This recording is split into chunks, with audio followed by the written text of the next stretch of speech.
జగన్మోహన్ రెడ్డి గారు ఈవీఎంల పాయింట్ పదే పదే మాట్లాడుతున్నారు. వాళ్ళ పార్టీ అంతా మాట్లాడుతుంది, వాళ్ళ సాక్షి అది రాసుకొస్తుంది.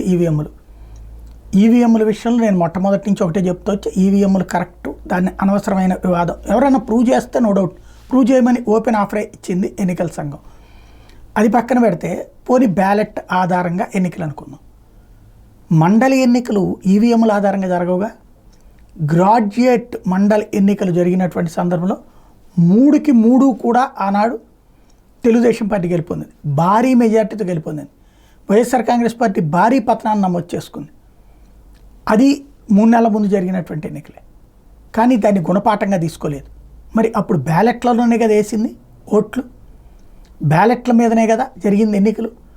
అక్కడ ఓడిపోయినప్పుడన్నా గుణపాఠం రావాలి, కానీ దాన్ని డౌన్ ప్లే చేసి వాళ్ళంతా మా ఓటర్లుగా తెలుగుదేశం ప్లాన్ చేసుకుని మేము ఫెయిల్ అయ్యాం, లైట్ తీసుకున్నాం అని చెప్పేటటువంటి పని చేశారు. అదే సందర్భంలో టీచర్లు మాకు ఓట్లు వేశారు కదా అని చెప్పుకొచ్చి ఇప్పుడు సీన్ కట్ చేస్తే ఇది చర్చకు వస్తుంది.